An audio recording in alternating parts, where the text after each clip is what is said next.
So hey Chris, this is Dave. I'm just here to go over a few memories with you. And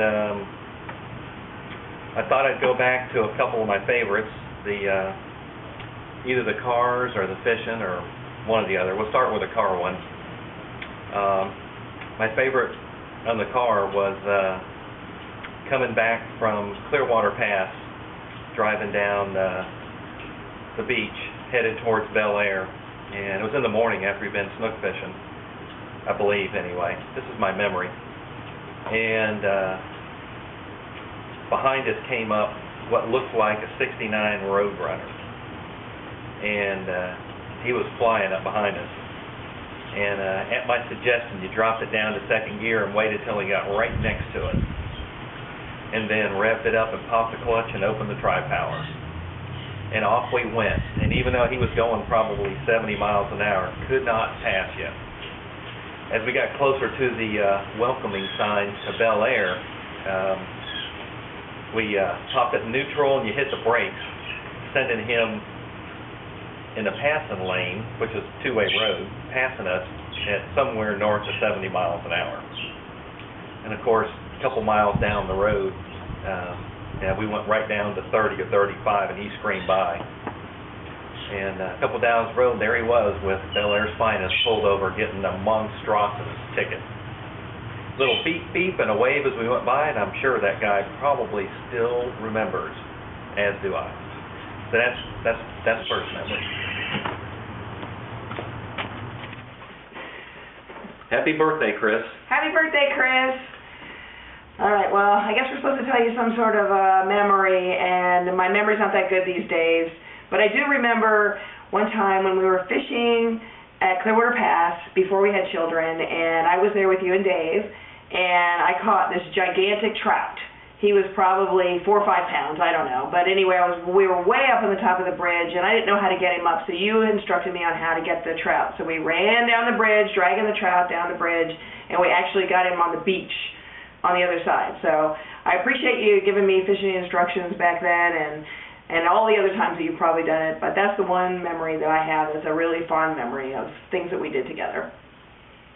Well, happy birthday, brother. Hope you sit back and relax, and at least you have these videos now, so now you're being 50, you will remember. If you don't, you can always play them back.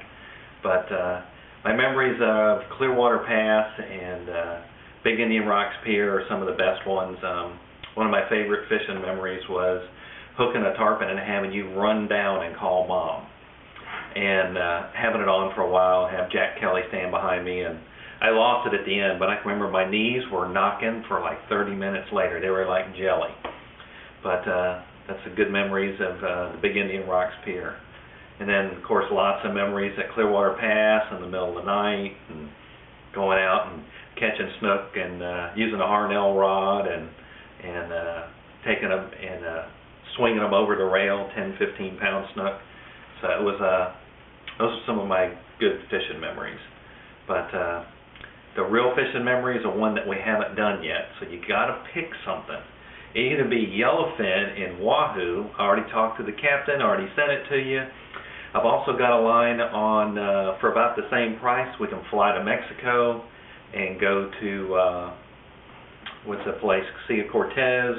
I've got a guide lined up, $200 a day, and we can do yellowfin tuna there. That's more like in the fall, like in October. But you got two great options, so the real memory is the one that you got to make. See you then. Chris, your mother and I would like to wish you a happy birthday on your 50th birthday. And we've been talking about your arrival, and we'd like to share some of our memories with your early childhood. To begin with, I would like to tell you about what happened before you got here. As you know, you were born in Houston, Texas. That's a 50-mile drive from Anahuac. So I was a little concerned that when time came, it might be a little difficult getting you there so that the doctor could deliver you instead of me. And then, as you know, it was getting close to Christmas, roads were more crowded, and I was really beginning to sweat out what I would do if I had to pull over to the side of the road. As it turned out, your mother talked the doctor into inducing labor so that you would arrive before Christmas. And when the time came, got you there okay, and went down and I bought a book called Hawaii and went to the waiting room and sat down because I expected a very long wait. Well, I don't think I probably got through the first chapter before the doctor came out and said that you were there. So it did not take you very long to arrive in this world. Now, getting you home was much easier. And in the meantime, I had gone to Baytown, bought a dryer, so when you arrived, we'd have a way to dry all those clothes, diapers, and etc. that would be forthcoming. And then when I did pick up your mother and you and brought you home, your mother went in the house. The first thing she did was set your what do you call it, carrier down underneath the Christmas tree as our Christmas present. And and about that time she also saw the dryer. So that was the beginning of your life with us. Chris, one of the next memories that I have about you was we had given you a Indian outfit for Christmas. I think David got a Daniel Boone and you got the Indian outfit along with a bow and arrow. And sometime later, I don't know if it was that day or the next day, but you were out in the yard playing with it, and it had a suction cup on the end, so you could aim it at a window and it would stick.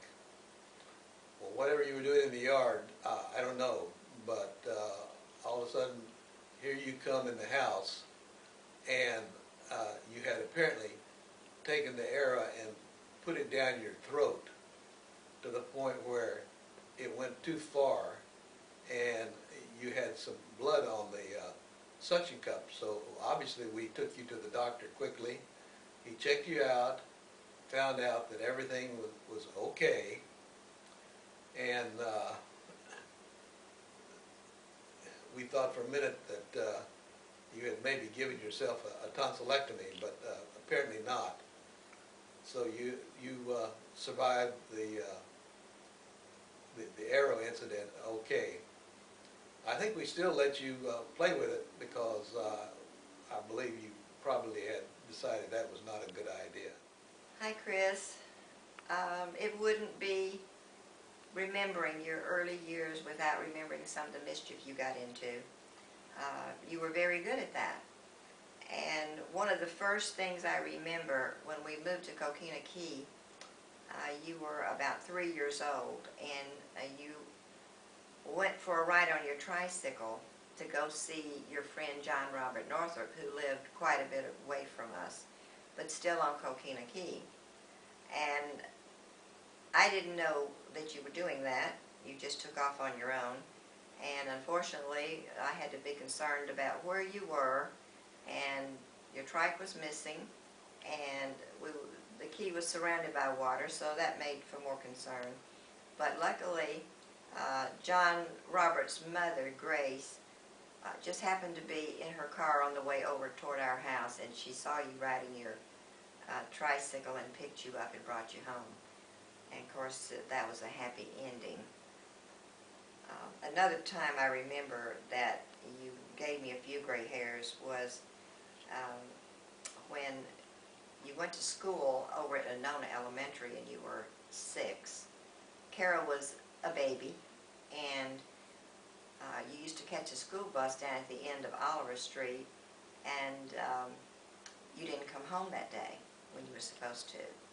And I waited, and I started to get worried, and it was way past time, so I saw Miss Gould standing in her driveway, and I had Kara in my arms, and I just ran over there and handed her Kara and said, I've got to go find my son Chris, he's not home. I got on the bike and went riding down to the end of Oliver, and there were no kids at all, nobody to ask, and I was just frantic, and I came back home, and I called your dad at work, and I guess while I was talking to your dad on the phone, in you walked, and I was so upset with you. But you explained to me that Lisa Smith across the street over there had been home that day, and she said something to you or waved at you, and you went over and spent some time with her, and you forgot to come home. So when you finally did come home, I was very glad to see you, and I hugged you, and I cried, and then I swatted your butt. I was remembering an incident where I got a call from the principal over at Anona Elementary. It was Mr. DeLeo. And of course we ended up having a history, Mr. DeLeo and I, but this was before that. And I got a call from him one day, and you were only in first grade, and he said you were been in trouble. And I thought, oh no, first grade. And it ended up that he told me that you had thrown some other child's shoes on the roof of the school. And I just went, ugh. I have a juvenile delinquent on my hands. I'm going to get a call from the principal once a week. And I said, well, do I have to come get him? And he says, oh, no, I've taken care of it, and everything's okay now. I think he's learned his lesson. So, anyway, that was not a happy beginning for me for school, but, you know, you never got in trouble again. That was the good news. You learned your lesson. At least not that I heard of. I'm also remembering a really, really meaningful memory for me because I was working, it was the summertime, and it was my birthday. And I always had to work that time of year because I had to go back the 1st of August. And I came home to see some strange cars in the driveway, and my son, Chris, who was, I'm thinking 11 years old, maybe 12, but I'm thinking 11, and you had arranged a surprise party for me. I couldn't believe it. There was decorations over the dining room table, and Kiki was here, and Miss Pearson was here, and Miss Litton was here, and of course your dad, and I think Miss Litton's boys were here too. And it was a surprise birthday for me. And you had pulled it off yourself, and you had gone over even to Mrs. Linder's next door, and I think you asked her to bake me a cake. And I mean, I can't believe that my little boy would be so thoughtful to do something like that for his mom. But it sticks in my heart as one of my favorite memories. Hey Chris, just wanted to wish you a very happy 50th birthday and wish John and the kids and I could be there with you to celebrate. But we wish you a happy birthday and hope that you enjoy this video that's being put together for you. So I've been thinking about memories of us growing up, and of course the funny ones come to my mind first. Some of the great memories are how we used to run through the house, which was really you chasing me, and I always would end up, you know, you pinning me down, tickling my feet. I actually think my feet are numb now because they don't, even my kids can't tickle my feet anymore. I've developed a, you know, need to not feel that anymore. That's from my early childhood. So the dogs would end up barking at you and protecting me, and it always ended up in great laughs. And not sure Mom liked that very much, but you know, we had a good time. And another memory I have is just a nice memory of my 16th birthday. when you took me to Disney. And I can remember we had a really good time there. I think I did the teacups and didn't enjoy that very much, but we had a good time. I think when the day was over and we got home, we were both tired, and we had a really good time. So those are a couple things that I thought of, but hope you enjoy your day and have a really good time watching your video. Okay, one more row. Okay, the time off the piers off Sand Key, we went to go shark fishing, and I rode the baits out either in a boat or a surfboard, and there was 4 lines, but there was only 2 people. So the 1 or 2 people couldn't, bring the fish in because there was 4 and there was only 2 people there. That was pretty neat. So we didn't get them all by any means. It was kind of messed up.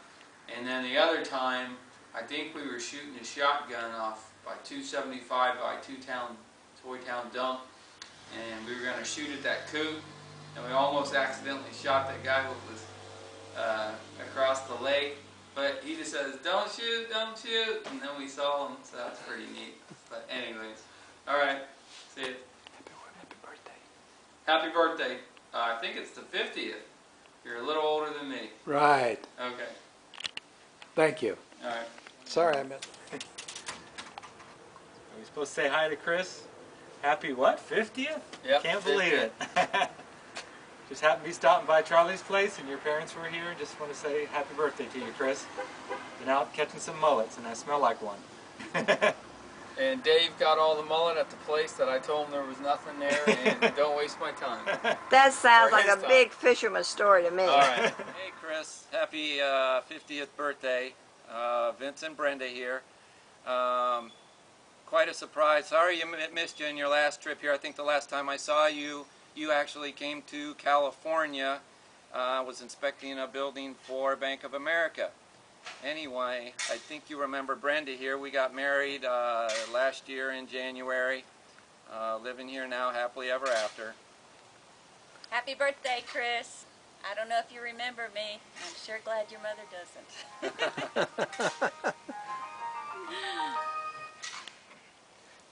Chris, your mom wanted us to think of something that we did that we had fun at as kids, and I was just telling your dad that, he looked familiar, more familiar than your mom, and that's probably why we spent more time with him, like the time we went camping at Fort DeSoto Park. Your dad dropped us off there in the VW, I think it was the VW, and we camped for a weekend, and then he came back and got us.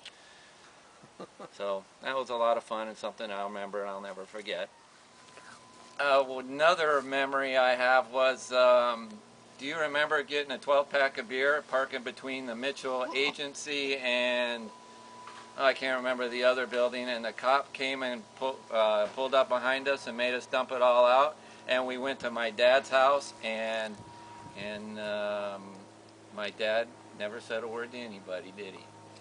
So there's another story for you. Kids will love me for that. Now they have something on you.